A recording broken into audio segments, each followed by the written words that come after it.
Welcome everyone. अगर आप Ranchi university BSc nursing first semester के स्टूडेंट हैं तो इस वीडियो को एंड तक ज़रूर देखिए। इस वीडियो में मैं आपको दूंगा सबसे इम्पॉर्टेंट टॉपिक्स, वो भी प्रायोरिटी वाइज, है ना। हर एक सब्जेक्ट का एनाटॉमी, फिजियोलॉजी, सोशियोलॉजी और साइकोलॉजी का मैं देने वाला हूँ। और साथ ही साथ आपको मिलेगा जो मैंने अपने टाइम में जब मैं फिजियोलॉजी और एनाटॉमी के नोट्स बनाया था, है ना, तो आपको सोशियोलॉजी और साइकोलॉजी के भी जितने नोट्स थे मेरे पास वो दूंगा। इसमें जो सोशियोलॉजी और साइकोलॉजी का है वो मैं आपको क्या देने वाला हूँ, पीडीएफ देने वाला हूँ आर श्रीवानी का। और उसमें मैंने खुद से एनोटेट किया था, मतलब मैंने खुद से मार्किंग किया था। और जैसे रहते हैं ना 5-6 डेफिनेशन होते हैं उस बुक्स में, तो उसमें से जो डेफिनेशन सबसे छोटा है मैंने खुद उसको पहले से टिक करके रखा हुआ है।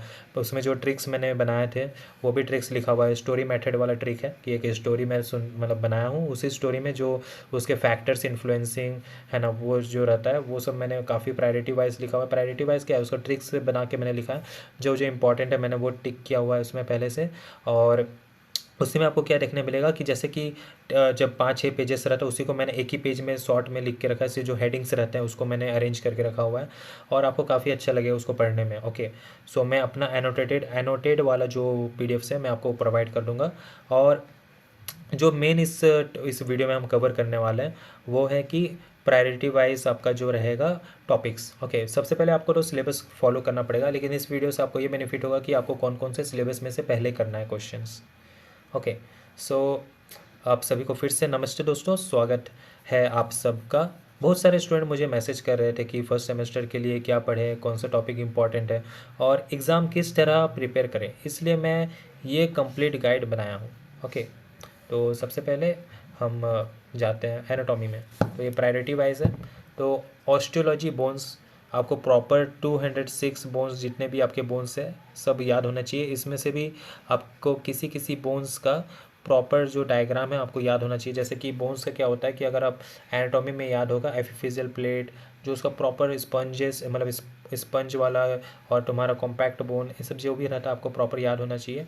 ओके, और एनाटॉमी, कहीं पे भी एनाटॉमी अगर वर्ड आए तो आपको एनाटॉमी का मतलब होता है डायग्राम्स। विदाउट डायग्राम्स एनाटॉमी कुछ नहीं है। अगर कोई भी एग्जामिनर अगर आपका पेपर चेक करेगा तो वो ये नहीं देखेगा कि आप 10 पेज लिखे, 20 पेज लिखे, वो ये देखेगा कि आप कितने सारे ड्राइंग्स बनाए हो। 10 मार्क्स का क्वेश्चन है, कम से कम 5 ड्राइंग्स होने चाहिए उसमें, 5 डायग्राम्स होना चाहिए। अगर 2 मार्क्स का है तो एक डायग्राम होना चाहिए। और अगर 1 मार्क्स भी है, 1 मार्क्स का भी है और आपके पास टाइम बच रहा है तो आप उसमें भी एक डायग्राम बना सकते हो। क्योंकि आपका जो एग्ज़ामिनर है वो देखिएगा आपका प्रेजेंटेशन कैसा है, आप कितने कॉन्फिडेंट हो क्वेश्चन को लेके। तो जितने ज़्यादा डायग्राम्स बनाओगे उतना ही ज़्यादा आपको मार्क्स मिलेगा। So please please please diagrams बनाने ज़रूरी है हर एक क्वेश्चंस में, हर एक क्वेश्चंस में, फिर से बोल रहा हूँ हर एक क्वेश्चन में। और आप अगर आप ट्राई करोगे, है ना, डायग्राम अच्छे बनाने का, तो उसमें एक आपको फॉलो करना पड़ेगा। सबसे पहले आपको पेंसिल से डायग्राम्स बनाने हैं। और जब भी डायग्राम बनाओगे, मान लीजिए ये एक डायग्राम है, तो आपको एक साइड डायग्राम बनाना है और दूसरे साइड आपको लेबलिंग करना है। आपको इंटरमिक्स नहीं करना है कि आपको इधर आप चले गए, आप उधर चले गए, ऐसे चले गए, ऐसे चले गए, नो। ओके, और मैं बोलूँगा पेंसिल इज़ एनफ, कलर करने मत जाओ। ओके, उतना टाइम नहीं मिलेगा और पेंसिल मेरे हिसाब से काफ़ी है। सो आपको लेबलिंग जो है वो वन साइड ही करना है। और प्रेजेंटेशन जो है एनाटॉमी में वो बहुत ज़्यादा मैटर करता है, बहुत ज़्यादा मैटर करता है। आप क्या लिखे हो, क्या नहीं लिखे हो, एग्जामिनर आपका ड्राइंग देख के ही समझ जाएगा, डायग्राम देख के ही समझ जाएगा कि आप कितने अच्छे हो स्टूडेंट हो। और वो जो एग्जामिनेशन होता है वो यही चेक करने के लिए होता है कि बच्चे को कितना नॉलेज है। सो ऑस्ट्रोलॉजी में जो आपका रहता है बोन का जो डिवीज़न रहता है, क्लासिफिकेशन रहता है, वो काफ़ी ज़्यादा इंपॉर्टेंट है। तो ऑस्ट्रोलॉजी में आपका क्लासिफिकेशन वाला पार्ट, क्लासिफिकेशन में आपका लॉन्ग बोन, शॉर्ट बोन्स, ये आपको प्रॉपर याद होना चाहिए। ठीक है, उसके बाद आपका जो रहता है बोन्स का जो डायग्राम रहता है ना, डायग्राम का उसका जो एनाटॉमी रहता है, स्पंज वाला, कॉम्पैक्ट बोन, स्पंज बोन, फिर एपिफेशियल प्लेट्स, जितने भी आपके रहते हैं प्लेट्स रहते हैं, उसको काट के अगर कहाँ पे आपका बोन मैरो रहता है, प्रॉपर येलो बोन मैरो जितना भी रहता है, ठीक है, फिर उसको जूम आउट करके ऑस्टियोसाइट्स को दिखाना, जो भी है, ठीक है, और कैनुले, ठीक है, आपको वो प्रॉपर आना चाहिए। फिर आते हैं हम जॉइंट्स में। जॉइंट्स में आपको हर एक जॉइंट्स याद होना चाहिए। ओके, सबसे पहले आपको डिवीज़न होना चाहिए, डिवीज़न पता रहना चाहिए, जॉइंट का क्लासिफिकेशन पता रहना चाहिए। फिर आपका आता है मस्कुलर सिस्टम। मस्कुलर सिस्टम में मैं बोलूँगा जहाँ जहाँ आप आईएम इंजेक्शन देते हैं, जिस साइड में आईएम इंजेक्शन देते हैं वो मसल आप करके ही चाहिएगा। और इससे भी ज़्यादा इंपॉर्टेंट क्या होता है एक्सक्यूज़ मी, तो इससे भी ज़्यादा इंपॉर्टेंट है आपको जो मसल के टाइप्स हैं, skeletal muscle, okay, skeletal muscle हो गया, फिर आपका स्मूथ मसल हो गया, और आपका कार्डियक मसल, इसका डिफरेंशिएट वाला table, differentiation of this table, ये आपका बहुत ज़्यादा इंपॉर्टेंट है, बहुत ज़्यादा इंपॉर्टेंट है, ये आता ही आता है हर एक एग्ज़ाम में। तो मस्कुलर स्केलेटल में आपका जो टाइप्स ऑफ मसल्स है ना, टाइप्स ऑफ मसल वाला पार्ट, ओके। उसके बाद आईएम इंजेक्शन वाले मसल्स, ओके। अब मैंने बताने वाला हूँ कि कहाँ कहाँ आईएम इंजेक्शन पड़ता है। आपको जो जो जहाँ जिस जिस साइड में आईएम इंजेक्शन पड़ता है, आपको टोटल 4 होंगे, है ना, आपको प्रॉपर याद होना चाहिए उसका प्रॉपर डायग्राम, ठीक है। फिर आते हैं कार्डियोवैस्कुलर सिस्टम, सबसे इंपॉर्टेंट, इसमें प्रायोरिटी वाइज में भी मैं इसको ऊपर डालना चाहूँगा, ओके, मैं चेंज करना चाहूँगा, क्योंकि हार्ट के कम से कम एक ही पेपर में 3 क्वेश्चन तक आ सकते हैं, ठीक है। आपको हार्ट का प्रॉपर 4 डायग्राम्स याद होना चाहिए, 4 डायग्राम्स, ओके। हार्ट का कौन कौन सा, सबसे पहले है तुम्हारा मस्कुलर वाला, ओके, जो आपके मस्कुलर चैम्बर्स रहते हैं, ओके। फिर आपका होना चाहिए कि layers of heart, layers of heart वाला, ओके। इसमें आपको जो मायोकार्डियम, ओके, पेरिकार्डियम, एंडोकार्डियम, और आपका जो पेरिकार्डियम, पेरिकार्डियम तो आपका उसमें आ गया, है ना, विसरल लेयर हो गया, आपका जो लेयर्स है, ओके, जो लेयर्स है एपिकार्डियम का, उसका भी तीनों लेयर याद होना चाहिए, फैबुलस सीरस, और सीरस का जो डिवीज़न होता है आपका विसरल और आपका पैराइटल, और विसरल को आपका एपिकार्डियम बोलते हैं, ठीक है। ये प्रॉपर याद होना चाहिए आपको, ठीक है, लेयर ऑफ हार्ट।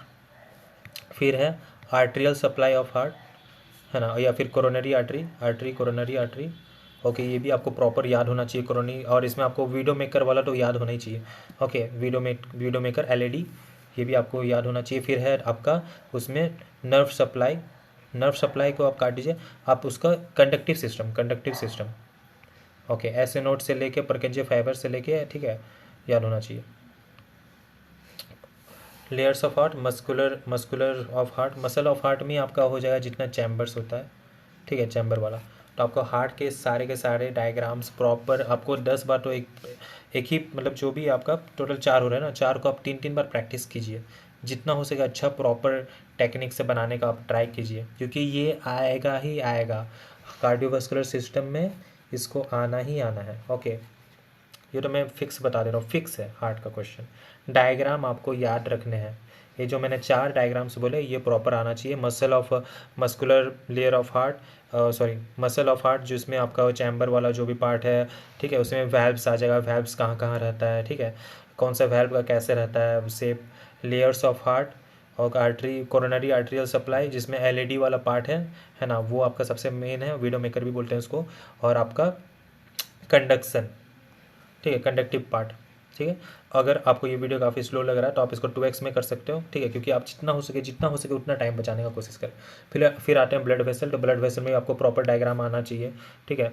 और जो आर्टेरियल सप्लाई और जो वेनस सप्लाई होता है वो आप स्किप भी कर सकते हो, क्योंकि उसमें काफ़ी ज़्यादा टाइम टेकिंग हो जाता है, लेकिन आपको प्रॉपर जो ब्लड वेसल का होता है, कैपिलरी का क्या कौन से लेयर्स होते हैं, है ना, एक्सटीमा इंटीमा किस में होता है किस में नहीं होता है, ठीक है, ये आपको प्रॉपर होना चाहिए। जो ब्लड वेसल है वो प्रॉपर आपको डिफ्रेंशिएट करना आना चाहिए, या फिर डायग्राम बनाने आना चाहिए।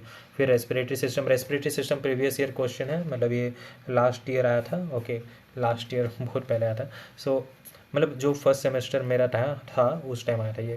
तो respiratory system A to Z, nose से लेके लंग्स तक आपको प्रॉपर एकदम याद होना चाहिए।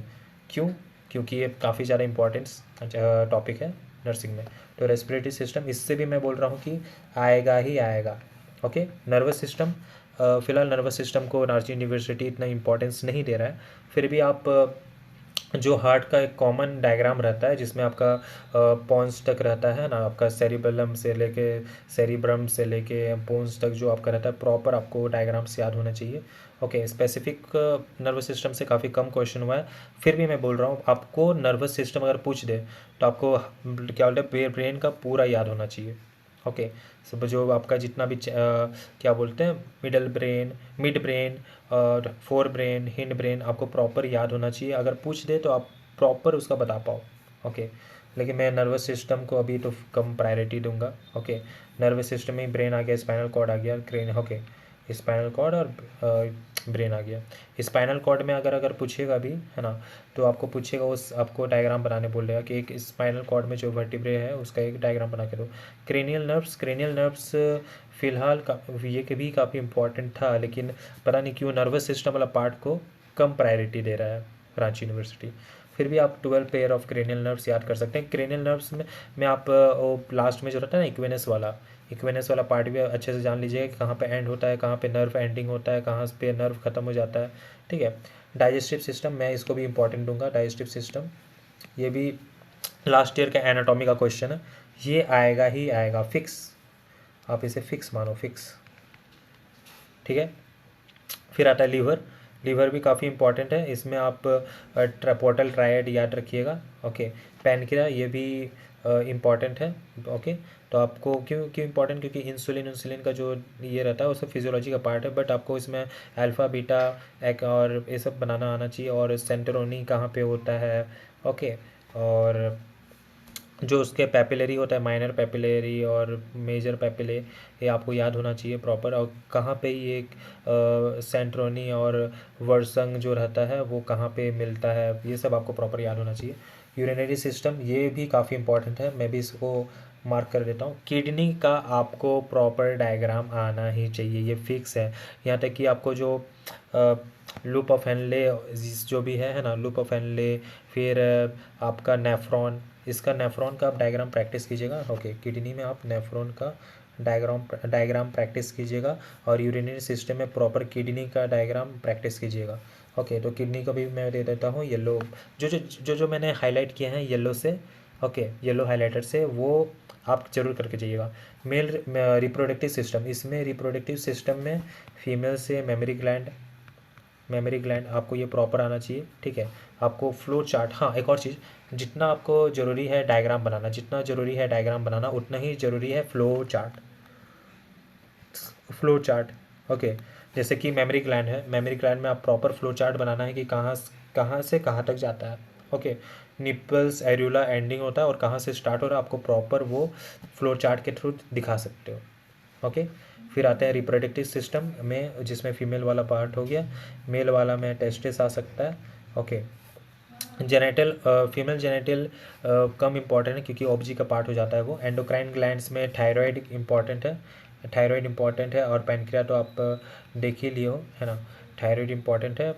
और हाँ, एड्रिनल ग्लैंड भी आप देख लीजिएगा, एड्रिनल ग्लैंड। फिर eye, ear, skin, thorax. So skin के लेयर्स देख सकते हो। ओके। आई, ईयर में आप देख सकते हो उसके बोन्स के बारे में, लेकिन और ये कम ही आता है। ओके। ये आजकल घट गया आना ईयर में। ओके। आई में आप याद कर सकते हो, बट ये भी कम प्रायोरिटी में दूंगा। एब्डोमेन में भी कम है। Okay. Pelvis, surface anatomy, cell तो काफ़ी इम्पोर्टेंट है। सेल में आपको जो टाइप्स ऑफ टिश्यूज़ रहता है वो भी काफ़ी ज़्यादा, टाइप्स ऑफ टिश्यू में तो इसको इंपॉर्टेंट दूंगा। टाइप्स ऑफ टिश्यू में आपको हर एक टिश्यू का डिफ्रेंशिएट करने आना चाहिए। ओके। 4 को आपका डिफ्रेंशिएशन रहता है, नर्वस सिस्टम वाला नर्व टिश्यू रहता है, फिर मसल्स टिश्यू रहता है, एपिडर्मल टिश्यू रहता है, ये सब आपको प्रॉपर आना चाहिए। ठीक है। फिर एनाटॉमी टर्मिनोलॉजी ये भी काफ़ी कम आ रहा है आजकल, मैं इसको भी प्रायोरिटी नहीं दूंगा। एनाटॉमिकल पोजीशन ये भी काफ़ी कम आ रहा है। प्लेन्स इन बॉडी कैविटी, फिर भी ये सब आप पढ़ के जाओगे, बट चांसेस काफ़ी कम है, low chance. Okay. So finally anatomy ख़त्म हुआ। तो जो इंपॉर्टेंट है मैंने अंडरलाइन हाईलाइट कर दिया है, और इसको अगर आप कर लोगे तो आप इजीली आप हाई मार्क्स इसमें पा लोगे। नेक्स्ट आते हैं फिजियोलॉजी में। ओके। तो फिजियोलॉजी में ब्लड में आपको A to Z कॉम्पोजिशन पता होना चाहिए, A to Z कॉम्पोजिशन।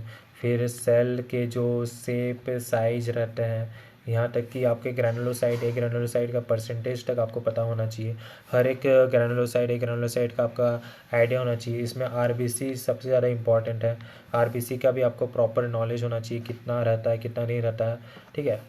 फिर आपका प्लेटलेट्स, लिम्फोसाइट, प्रॉपर ये नॉलेज तो होना ही चाहिए, ब्लड से तो आएगा ही आएगा। ओके। ब्लड का क्या काम है, ठीक है, ब्लड का क्या काम है, सर्कुलेटरी सिस्टम में जो आपका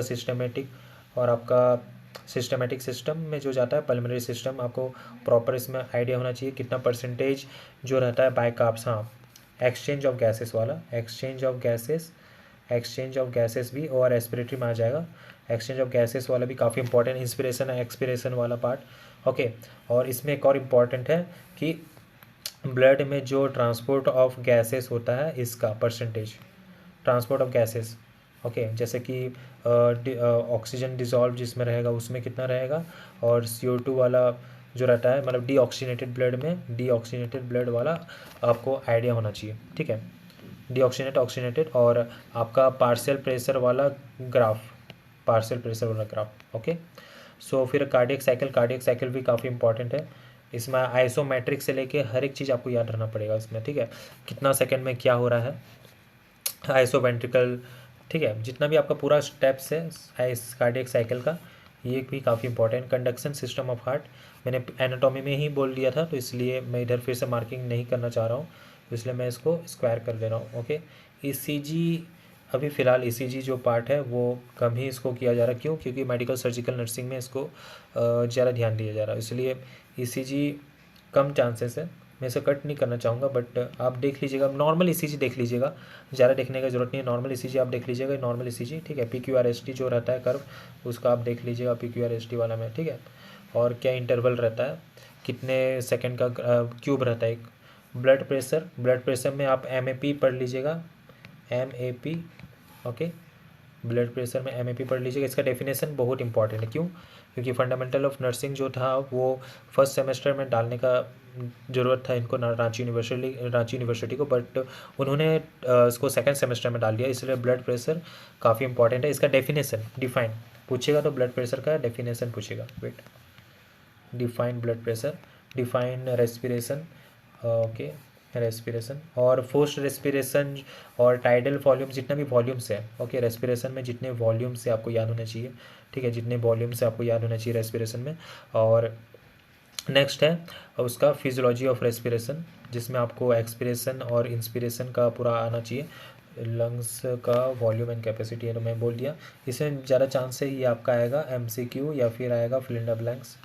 ठीक है, फिर डाइजेशन में आपके सारे केमिकल्स कहाँ पे कितने डाइजेशन हो रहे हैं, अगर आएगा तो ये 10 मार्क्स का आएगा डाइजेशन वाला पार्ट, जिसमें आपका फिजियोलॉजी ऑफ डाइजेशन से लेके A to Z of digestion, mastication से लेके उसको डिफिकेशन तक। ठीक है, लीवर फंक्शन टेस्ट ये कम प्रायोरिटी वाला है, LFT liver function test, kidney function. Okay, liver function में आप बस इतना याद रखो कि वो टॉक्सिक जो आपका फिजियोलॉजी में आप इस अगर आएगा तो 2 मार्क्स का आ सकता है। लीवर फंक्शन में आप टोटल 10 पॉइंट याद या 8 पॉइंट याद रख लेना कि लीवर का क्या क्या फंक्शन है, लीवर क्या क्या काम करता है। ओके, डिटॉक्सिफिकेशन, जितना भी आपका अल्कोहल पीते हैं तो फिर लीवर क्या क्या करता है। ठीक है, वो आपको याद होना चाहिए। किडनी फंक्शन वाला भी आपको प्रॉपर जितना भी है टोटल आप 8 पॉइंट्स याद रख लेना इस सबका। ठीक है, लीवर फंक्शन का क्या 8 पॉइंट्स है, 8 function of liver, 8 function of kidney, 8 function of urine formation अलग है, sorry, wait. Okay, liver function kidney function के आपको टोटल 8 पॉइंट्स लिखने पड़ेंगे लीवर फंक्शन और किडनी फंक्शन का। और यूरिन फॉर्मेशन जो है, यूरिन फॉर्मेशन में आप बस इतना याद रख लो, फिल इन द ब्लैंक्स में आएगा तो कि कितना लीटर, 180 लीटर यूरिन पास होता है, उसमें से कितना परसेंटेज यूरिन बन पाता है, आप वो याद रख लो। और ज़्यादा कुछ नहीं है। एसिड बेस बैलेंस भी आपका बहुत कम प्रायोरिटी है। फ्लूइड इलेक्ट्रोलाइट बैलेंस ये भी नहीं आने वाला। नर्वस सिस्टम में अगर आपको पूछेगा तो इस ब्रेन का पार्ट का क्या फंक्शन है, तो आप हर एक पार्ट, जब आप एनाटॉमी में नर्वस सिस्टम पढ़ोगे तो आप हर एक का 5 पॉइंट्स जरूर याद रखिएगा, हर जितने आपके ब्रेन के पार्ट्स हैं। ठीक है, सिनैप्स, मैं सिनैप्स को भी इम्पॉर्टेंट मानूंगा। ओके, इलेक्ट्रिकल सिनैप्स वाले जो भी है आपके, वो डायग्राम आपको प्रॉपर आना चाहिए। रिफ्लेक्स एक्शन कम चांस है, इसका डेफिनेशन या एक्सप्लेनेशन पूछेगा, ये आपका 2 मार्क्स का आ सकता है, डिफाइन वाला। ठीक है, ये भी 2 मार्क्स का आ सकता है। और उसके बाद है मसल कॉन्ट्रैक्शन, ये तो काफ़ी इंपॉर्टेंट है। इसका जो स्लाइड मूवमेंट वाला जो पार्ट है, ओके, स्लाइड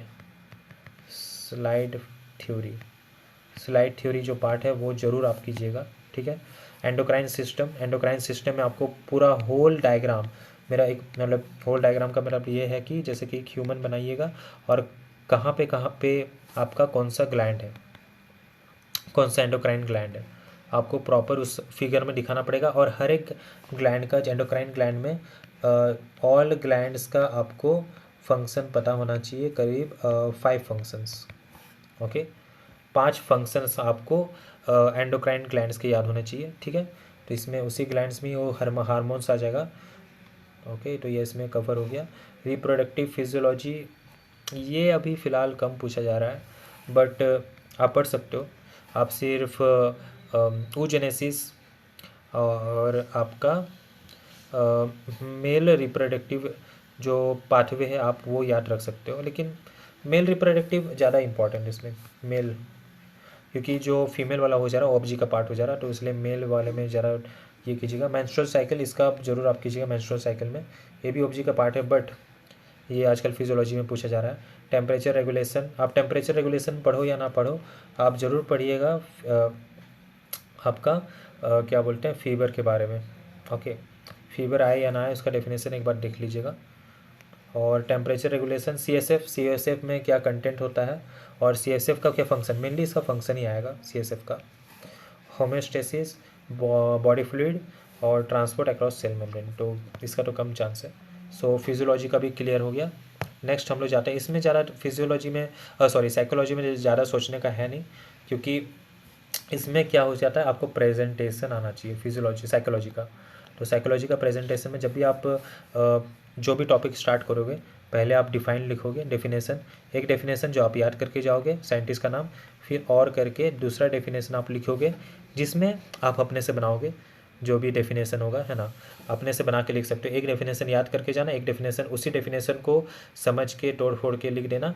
और साइंटिस्ट का नाम अगर आपको लिखना होगा तो अब लिख देना, लेकिन नहीं भी लिखे तो कोई दिक्कत नहीं, क्योंकि एक डेफिनेशन आपका साइंटिस्ट वाला होना चाहिए। फिर आपको जो भी क्वेश्चन फॉर्मेशन होगा उसमें आपको डेफिनेशन पूछा होगा, फैक्टर इन्फ्लुएंसिंग पूछा होगा, या फिर ऐसे ही करके अलग अलग से उसमें कॉमा कॉमा देके बनाता है। ओके, तो अब जैसे कि नेक्स्ट टॉपिक स्टार्ट हुआ तो आपको उसी क्वेश्चन का दूसरा टॉपिक है, मतलब एक क्वेश्चन में आपको 3 चीज़ पूछ दिया। ओके, तो उसी में आप सेकंड में जाओगे तो सेकंड को हल्का से इंट्रोडक्शन दोगे, फिर आपको उसमें फ्लो चार्ट बनाओगे या फिर उसमें डायग्राम्स बनाओगे। डायग्राम जैसे कि मैं एग्जांपल दे रहा हूँ, जैसे फैक्टर इन्फ्लुएंसिंग है, जैसे साइज उसको इन्फ्लुएंस कर रहा है तो आप एक डायग्राम बनाए, बीच में लिख दिए size influencing. Okay, size influencing बीच में लिख दिए, जो सर्कल है इसके अंदर लिख दिए, और साइज शेप जो जो उसमें मैटर करता है फैक्टर इन्फ्लुएंसिंग है वो सब उसमें साइड साइड में लिख दिए, या फिर आपको फ्लो चार्ट जैसा बना सकते हो। ओके, ये काफ़ी इंपॉर्टेंट है, क्योंकि जो साइकोलॉजी जो टीचर रहेगा, जो साइकोलॉजी चेक करेगा, वो आपका देखेगा माइंड सेट कैसा है, आपको कितना नॉलेज है। वो हर एक चीज़ रीड करने नहीं जाएगा, क्योंकि उसको करीब 100 200 300 कॉपी चेक करना पड़ सकता है, कभी कभी तो हज़ार कॉपी मिल जाते हैं चेक करने के लिए। तो वो क्या करेंगे, आपका प्रेजेंटेशन देखें, presentation, psychology sociology equal to presentation, psychology sociology equal to presentation. तो आप कितने अच्छे से उस वीडियो को बोल सॉरी आप कितने अच्छे से उसको प्रेजेंट किए हो, कितने सारे फ्लो चार्ट बनाए हो, फ्लो डायग्राम बनाए हो। और जब भी आप डेफिनेशन लिखो, फैक्टर इन्फ्लुएंसिंग लिखो, ओके, तो जो हेडिंग होगा हेडिंग को अलग से लिखना, फिर उसके बारे में बताना।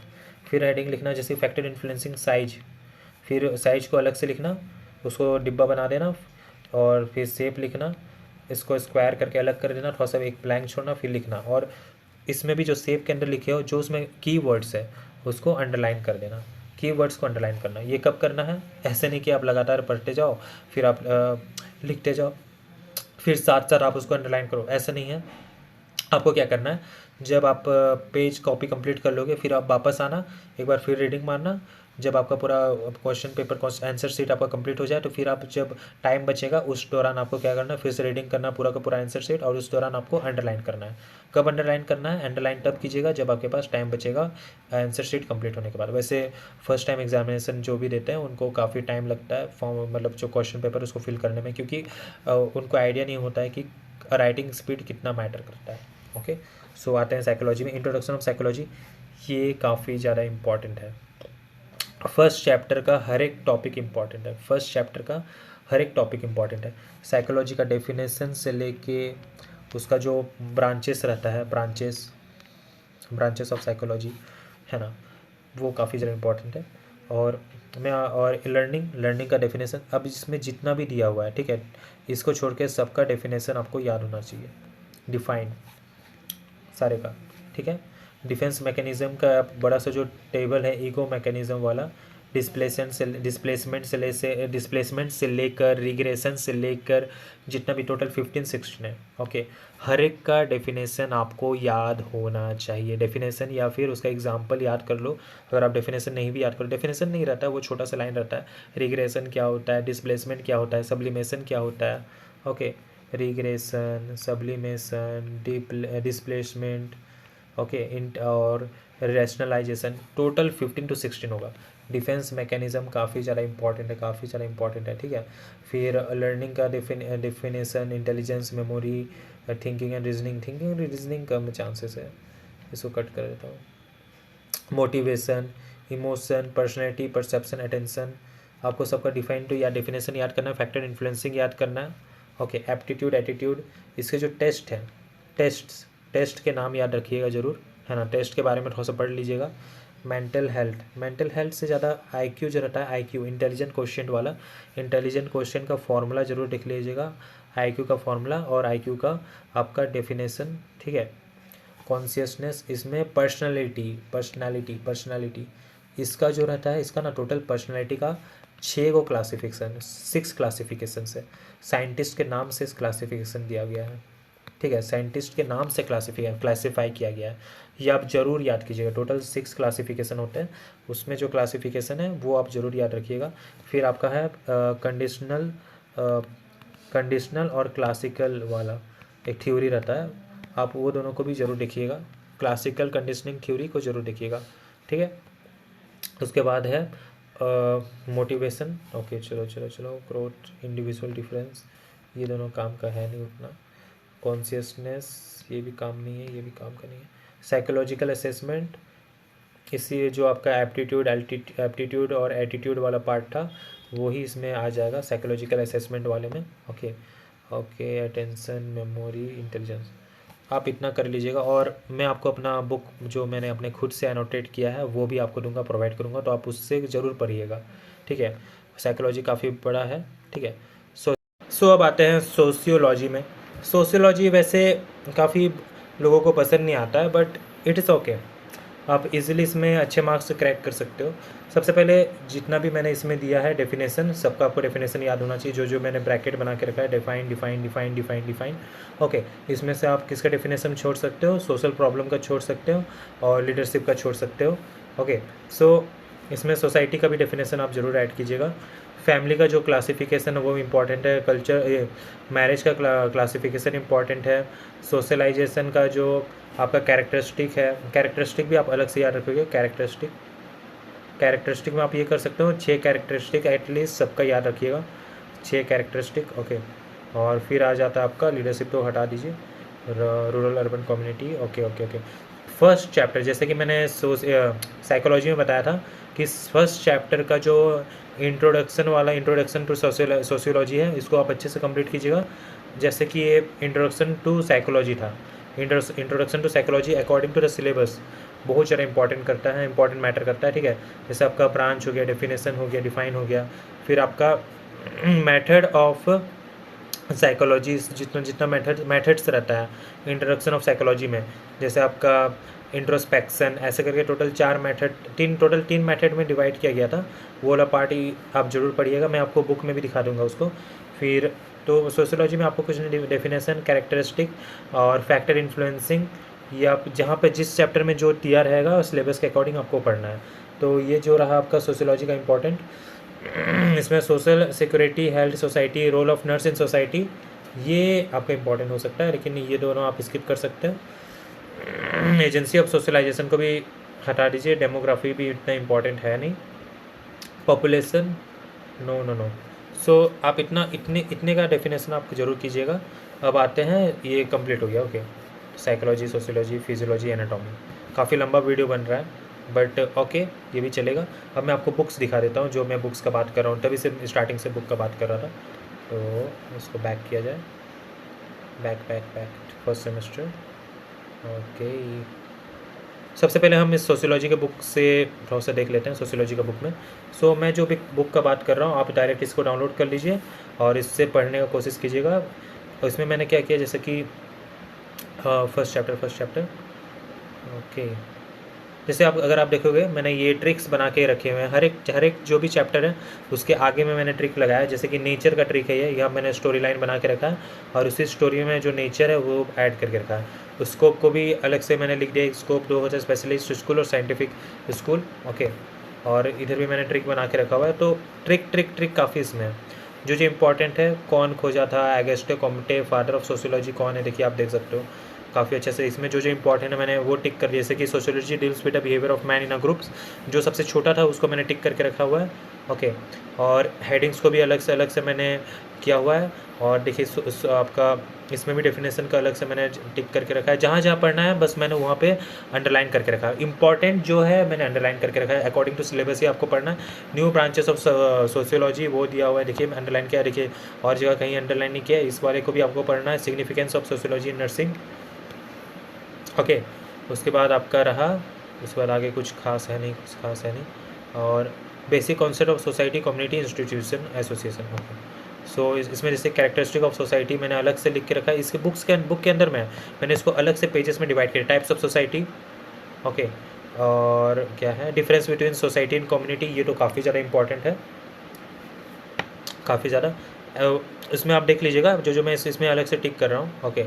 Element of association, non institution, okay. ये वाला भी काफ़ी अच्छा से आता है। Types of institution, function of institution नहीं, सोशल। इसमें भी देखिए सोशल कल्चर, सोशल स्ट्रक्चर से भी जो इंपॉर्टेंट है, इंपॉर्टेंट नहीं, जो छोटे छोटे डेफिनेशन जैसे कि मैकलेवर ने दिया था, हॉर्टन एंड हंट ने दिया था, कैरेक्टरिस्टिक ऑफ सोसाइटी। तो मतलब आपको बेसिक आइडिया लग जाएगा कि क्या क्या इंपॉर्टेंट है। मैं इसको अलग से अंडरलाइन किया है इस बुक में, ओके। आप डायरेक्टली मतलब बुक को खोल के आप जो इंपॉर्टेंट पार्ट है, बस जो मार्क्ड पार्ट है वो आप पढ़ सकते हो। जैसे कि आपका प्राइमरी ग्रुप, सेकेंडरी ग्रुप का दिया हुआ है, और आपका कौन सा है, जैसे पूरा बुक में मैंने जहाँ जहाँ इंपॉर्टेंट मुझे लगा था मैंने अपने टाइम में कंप्लीट किया था। ये डिफिनाइट, ये भी important, factor affecting social changes, okay. अब बुक को देख लीजिएगा। अब हम आते हैं साइकोलॉजी में। साइकोलॉजी में मैंने मार्किंग करके रखा है पहला chapter, first chapter is a God. पहला चैप्टर आपको करना ही करना है। इसमें आप ईगो डिफेंस मैकेनिज्म को आप मत छोड़िएगा, जो मैं स्टार्टिंग से बता रहा हूँ, ईगो डिफेंस मैकेनिज्म। इसमें मैंने पहले रिग्रेशन, डिनायल, डिस्प्लेसमेंट, इसमें से एक ना एक आएगा ही, आना ही आना है, 2 भी आ सकता है, ठीक है। ऊपर से आपका जो वेट कहाँ गया, पर्सनैलिटी का भी आपका अलग अलग टाइप्स होता है, क्लासिफिकेशन होता है पर्सनैलिटी का। ये रहा शायद, हाँ, मेंटल नो, उस सेकंड पर्सनैलिटी वाले चैप्टर में वो है, ठीक है। देखिए आप इसमें देख सकते हैं मैंने अलग अलग से हर एक चीज़ को लिखा हुआ है, इसमें भी आपको काफ़ी हेल्प होगा। अगर मुझे पर्सनैलिटी वाला चैप्टर मिल जाए तो ईजी होगा, अगर नहीं भी मिले तो आप अपने से खोज लीजिएगा पर्सनैलिटी वाला चैप्टर में। सॉरी, मैं पहले वाले चैप्टर में स्किप होता हूँ, बिहेवियर, ओके। जेनेटिक डेवलपमेंट हो गया, ऑब्जर्वेशन मेथड, हाँ, जो मैं मेथड्स का बात कर रहा था, मैथड ऑफ साइकोलॉजी। टोटल देखिए कितने हैं, टोटल 6 मेथड्स हैं। ये आपको 6 का 6 मेथड अच्छे से याद होना चाहिए, ठीक है। मेथड्स ऑफ साइकोलॉजी, ये पूरा हिट क्वेश्चन है, हिट क्वेश्चन है, ठीक है। उसके बाद आपका branch of psychology, application of psychology भी आप ओके याद रखिएगा, hit, okay. Branch of psychology ज़्यादा इंपॉर्टेंट है, ये भी बहुत ज़्यादा इंपॉर्टेंट है, branch of psychology. Definition of psychology, ये भी मोस्ट इम्पॉर्टेंट है, डेफिनेशन ऑफ साइकोलॉजी। और आपका रहा पर्सनालिटी वाला चैप्टर, मुझे मिल नहीं रहा। आपका कॉग्निटिव वाला जो चैप्टर है उसमें जितने भी आपके डेफिनेशन है हर एक चीज़ का, इंटेलिजेंस से लेके मेमोरी से लेके सब आपको याद रखना बहुत ज़रूरी है। अगर मुझे पर्सनैलिटी वाला चैप्टर में भी मैं बोलूँगा कि क्लासिफिकेशन ऑफ पर्सनैलिटी भी बहुत ज़्यादा इंपॉर्टेंट है, कॉग्निटिव आ गया, ठीक है। आप अपने से खोज लीजिएगा, मैंने इसमें मार्किंग करके रखा हुआ है। इस वीडियो को मैं और लंबा नहीं करना चाह रहा हूँ। हाँ, ये आप ज़रूर कीजिएगा, लर्निंग बाय कंडीशनिंग, ओके। और ऑपरेंट वाला जो था क्लासिकल कंडीशनिंग थ्योरी, और आपका एक और था ऑपरेंट कंडीशनिंग थ्योरी। ये 2 थ्योरी तो आप ज़रूर कीजिएगा, ठीक है। दोनों से सेम ही है, ज़्यादा कुछ अलग है नहीं। और अगर आपको लगे कि आप एक्स्ट्रा और करना चाहते हो तो आप रीइंफोर्समेंट वाला कर सकते हो, रीइंफोर्समेंट वाला, BF स्किनर, ये तो आर कंडीशनिंग हो गया आपका, शेड्यूल रीइंफोर्समेंट, हाँ, ऑपरेंट वाला, ठीक है। और क्या है इसमें इम्पॉर्टेंट, गेसाल्ट कोलर मंकी वाला ना, behavioural learning, learning process, okay, आप पर्सनैलिटी वाला चैप्टर इसमें खोज लीजिएगा अपने आप से, और उसमें जितने भी 6 क्लासिफिकेशन आप उसको याद रखिएगा। सो आपको सारे के सारे पीडीएफ में टेलीग्राम चैनल पे डाल दूँगा, और उसका लिंक जो है मैं लिंक डिस्क्रिप्शन में दे दूँगा और कमेंट सेक्शन में दे दूँगा, तो आप उधर से भी उसमें ज्वाइन कर सकते हो। ओके, सो सभी को मैं बोलूँगा बेस्ट ऑफ लक। अगर आप और वीडियो चाहते हैं कोई टॉपिक पे, तो आप मुझे ज़रूर कमेंट सेक्शन में बताइएगा। और अब मैं ये सोच रहा हूँ कि 10 टिप्स फॉर यूनिवर्सिटी एग्जामिनेशन, उस पर भी वीडियो बनाने का, अगर आप चाहते हो कि मैं वो बनाऊं कि फ़र्स्ट एग्ज़ामिनेशन आप लोगों का, फर्स्ट सेमेस्टर का, और क्या क्या मेरे को टिप्स फॉलो करना चाहिए, किस टाइप से प्रेजेंटेशन होना चाहिए, कैसे मैं सही से प्रेजेंट कर सकता हूँ, डायग्राम कैसे, टेक्निक्स से डायग्राम बनाने का क्या टेक्निक्स होना चाहिए, फ्लो चार्ट का टेक्निक्स, और कितने पेजेस छोड़ना है, कितना एक क्वेश्चन कितना लंबा मैं लिख सकता हूँ। अगर आप चाहते हो कि मैं उस टॉपिक पे वीडियो बनाऊँ तो मैं अलग से बना सकता हूँ। एक और टॉपिक मैंने सोच के रखा हुआ है जिसमें जितने भी एनाटॉमी के इंपॉर्टेंट डायग्राम्स है जो आपको याद होने चाहिए बाय हैंड, आप इजीली बना पाओ, उसका भी मैं सोचा हूँ कि अलग से पीडीएफ में बनाऊँ जिसमें आपको एक्सप्लेन कर दूँ, और वो सारे पीडीएफ भी आपको प्रोवाइड करूँ। तो ये 2 चीज़ पे मैं सोच रहा हूँ। आप बताइए कि आप किस पे वीडियो पहले चाहते हो, टिप्स पे कि रांची यूनिवर्सिटी में मैं फर्स्ट सेमेस्टर एग्जामिनेशन कैसे दूँ, और ताकि मैं अच्छे मार्क्स एटलीस्ट 70% क्रॉस कर पाऊँ। Okay, so thank you everyone for watching. दोनों पीडीएफ आपको अवेलेबल कर दिया जाएगा टेलीग्राम में, और बी रेडी। और 10 तारीख को एग्जामिनेशन है, जितना हो सके उतना रिवीजन भी कीजिएगा। जो भी पढ़िएगा उसका रिवीजन मोस्ट मैटर करता है, ठीक है, क्योंकि आप जितना भी पढ़ लो, अगर आप रिवाइज़ नहीं कर रहे हो, बस पढ़ाई कर रहे हो, तो आपको वो टेम्प्रेरी मेमोरी में रह जाएगा, परमानेंट मेमोरी में नहीं जाएगा। सो इससे मेमोरी वाला पार्ट भी पढ़ लेना, टेम्प्रेरी मेमोरी, रिसेंट मेमोरी, ठीक है। अभी भी मैं खोज ही रहा हूँ, मुझे नहीं मिल रहा है पर्सनैलिटी वाला चैप्टर। आप स्टार्टिंग में जो पेज वाला रहता है ना, डायल इंडेक्स रहता है, आप इंडेक्स से खोज लीजिएगा। So thank you everyone for watching. आपको जिसके ऊपर वीडियो चाहिए आप मेरे को कमेंट सेक्शन में बता दीजिए, मैं ज़रूर बनाऊँगा। Best of luck for examination.